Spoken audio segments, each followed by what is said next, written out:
이제 한국을 봐봅시다. 이걸 염두에 두시고요. 한국은 우리가 외환위기하고 많이 비교를 하잖아요. 외환위기하고 2023년 위기를 일본 거를 우리가 염두에 두시면서 한번 봐보세요. 자, 외환위기는 우리가 어떤 충격이었냐면 이겁니다.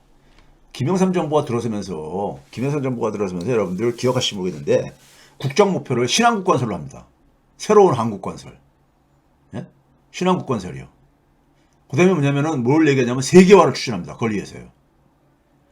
그 신한국 건설하고 세계화를 하면서 그러니까 소위 말해서 선진국가를 표방을 하면서 하려다 보니까 OECD는 가입을 해야 되잖아요. OECD 회원국가가 돼야지. 그래서 이제 자본시장 개방을 합니다. 자본시장 개방하니까 우리나라가 그 당시 금리가 소위 말해서 우리보다 좀 잘 사는 나라들, 옆에서는 일본이라든가 뭐 미국은 말할 것도 없고 이들 나라보다 금리가 높았단 말이에요. 당시만 하더라도요. 삼성전자도 그러니까 두 자릿수로 대출금리가 두 자릿수였습니다. 예?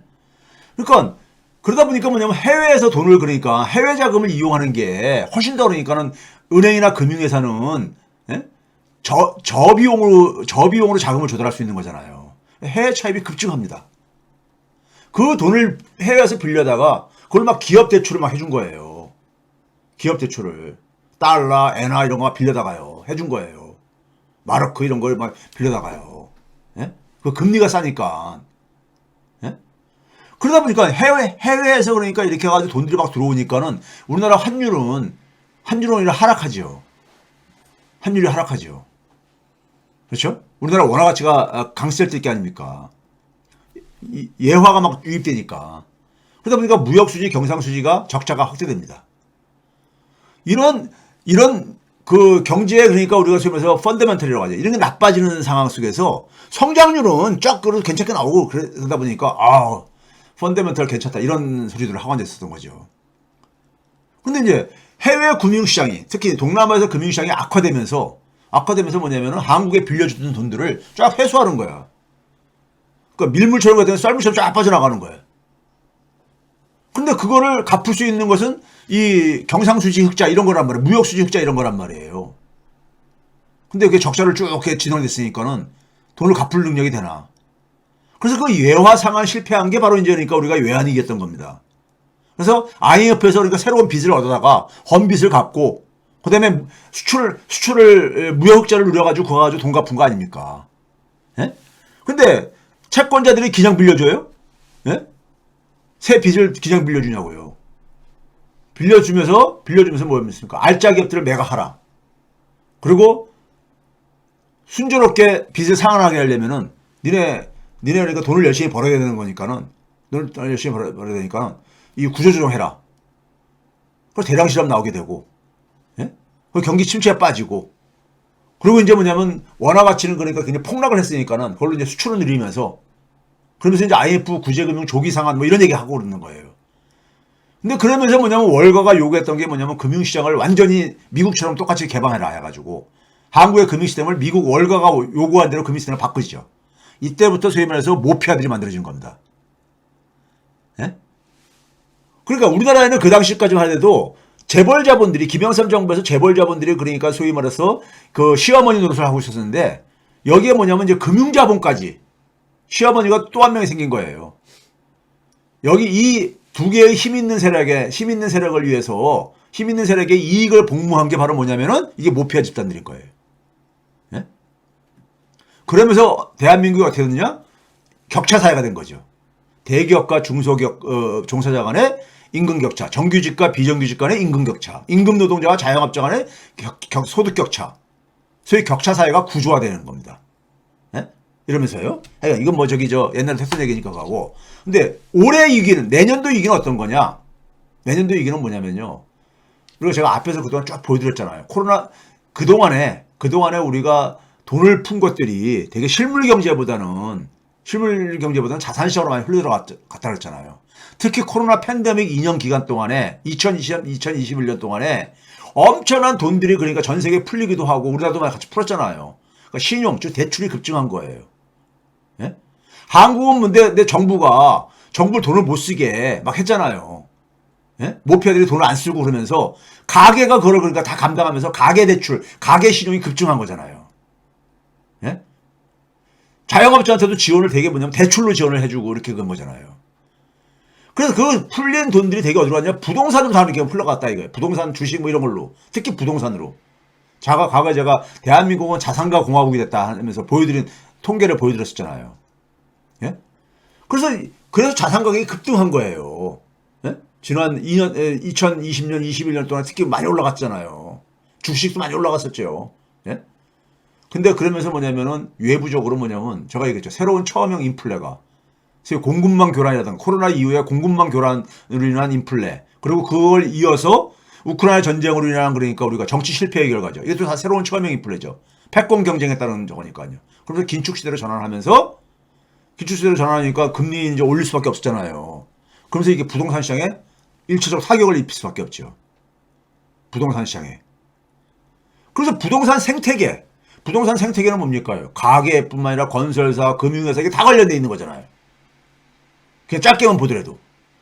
네? 그렇죠? 여기에 균열과 와해가 시작된 거예요. 이게 본격적으로 눈앞에 펼쳐진 게 윤석열 정부부터 시작한 거예요. 네? 전개된 겁니다. 그러면 이 부동산 생태계가 균열되고 와해되기 시작하면서 부채 부담이 증가하죠. 부채 부담이 왜 증가하는 겁니까요? 네? 금리가 올라가니까 그거하고, 그 다음에 이제 뭐냐면 자산 가치는 떨어지게 되고 앉아있고, 자산 가치도 떨어져. 그렇죠?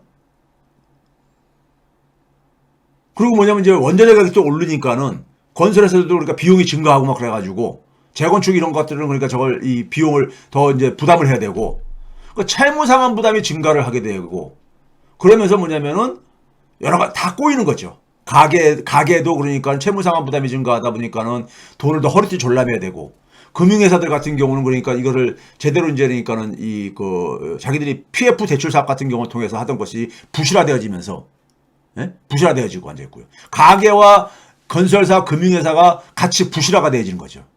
부실화.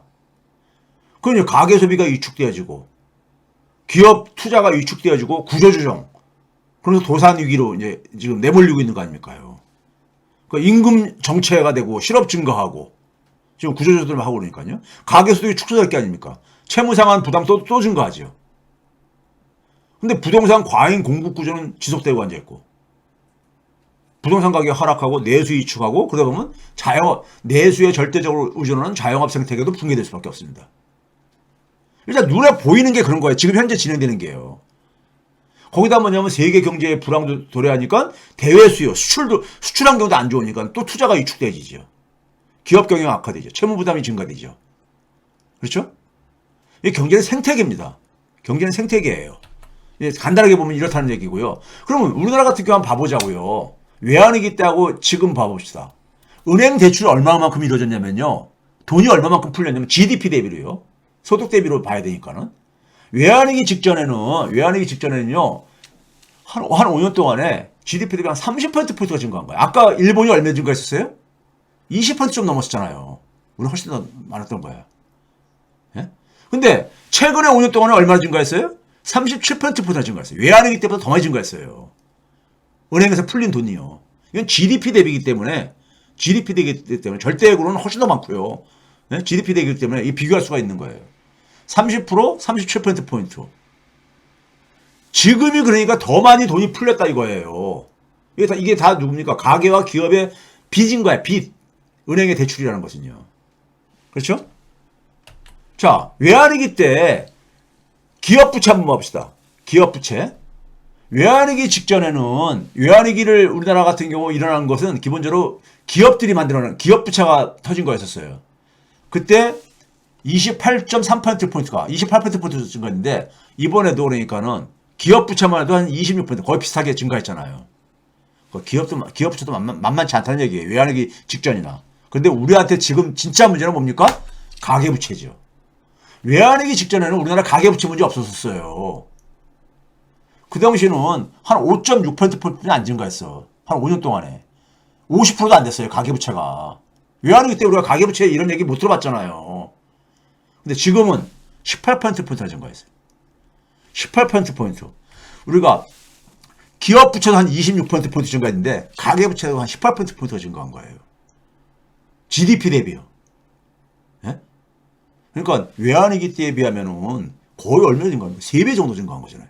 3배 이상이요. 그렇죠? 그러니까 지금은 뭐냐면 가계부채하고 기업부채가 두 개가 다, 그러니까 이게 우리 있는 거예요. 일본은 뭐였었어요? 기업부채 중심이었었고, 외환위기 때 우리나라도 기업부채 중심이었었는데, 이번에는 뭐라고요? 가계와 기업이 쌍끌이하고 앉아 있는 거예요. 쌍끌이하고 있는 겁니다. 예? 쌍끌이하고 앉아 있는 거예요. 자, 이게 민간의 신용이, 가계와 기업이 지금 빚이 어느 정도 되면요, 돈으로 절대액으로 얘기하면 좀 실감이 갈 거예요. 4,800조 원입니다. 4,800조 원. 9월달 기준으로요. 가계가 한 2,300조, 기업이 한 2,700조, 한 4,800조. 예? 우리나라 GDP의 2배가 훨씬 넘습니다. 2한 2, 3배 되는 거예요.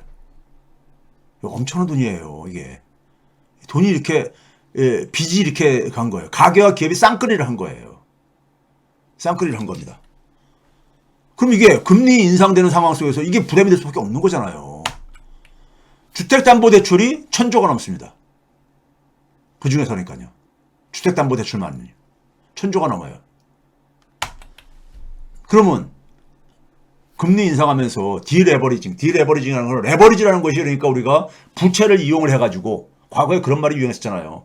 부채도 자산이다 해가지고 대출을 받아가지고 그러니까 자산 투자, 부동산 투자 이런 걸 하는 것이 유행하던 때가 있었잖아요. 노무현 정부 때도 그런 얘기 나오고 그랬잖아요. 근데 거꾸로 이제 그러니까 부채를 줄여야 되는 이런 상황이란 말이에요. 그걸 이제 디레버리지라고 그러죠. 그럼 지금 디레버리지는 불가피한 상황이잖아요. 부채에 대한 부담, 상환 부담이 커지니까. 그럼 대출과 소비 지출을 축소할 수밖에 없는 거잖아요. 대출과 소비 지출을 축소하게 되면은 부동산 경기에는 그러니까 부정출 작용할 수밖에 없고, 소비를 줄이게 되면 경기에 부정출 작용할 수 없잖아요. 그러니까 부동산 시장 하방 압력과 경기 둔화가 구조화될 수밖에 없다 얘가. 왜 그러느냐? 워낙 빚이 많기 때문에. 이걸 부채라는 건 뭘 했었어요 제가요? 스탁 개념을 했잖아. 스탁. 오랫동안 누적대가 쌓인 거야. 쌓인 거라고요. 예? 아까 그림에서 한번 봐보실래요? 그림에서 보시게 되면은 민간의 신용이요. 2015년 매년 쪽에 보게 되면 한 180%뿐이 안 됐었어요. 180% 조금 안 됐었어요. 근데 지금 얼마? 224%까지 간 거야. 그러니까 이게 오랫동안 계속 쌓여온 거예요. 오랫동안 쌓여온 거예요, 이게. 예? 이게 그러니까 빨간색은 기업의 대출 증가율, 파란색은 가계의 증가율인데 최근에 이게 꺾여가지고 이제 줄여들고 있잖아요. 줄일 수밖에 없는 상황이 이제 내몰리고 있으니까는. 예? 주담대도 계속 증가했고요, 그러니까요. 예? 증가했잖아요. 그러면 이걸 이제 그걸 하면서 그러니까 결국 부동산 시장에는 하방 압력을 작용하고 경기 둔화는 구조화될 수밖에 없는 거예요. 이걸 줄이는데 오래 걸려요. 이게 하루아침에 이거 못 줄입니다. 짧은 기간 내에 이거 못 줄여요. 자, 주담대, 주택담보대출이 가계가 쓸 수 있는 소득 대비율을 보게 되면요. 쓸 수 있는 소득을 보게 되면은 이게 91%까지 간 거 아닙니까? 언제부터? 지난 그러니까 코로나 팬데믹이 있기 직전이 2019년 12월 달에 84%였었는데 이게 91%까지 쭉 올라간 거예요. 가계가 쓸 수 있는 소득 대비해가지고 주택담보대출이 2년 사이에 그러니까 이게 그러니까 올해 그러니까는 아니 지난해까지 2년 동안에 이게 굉장히 빠르게 가파르게 증가했잖아요. 그럼 이거 줄이려면 있잖아요.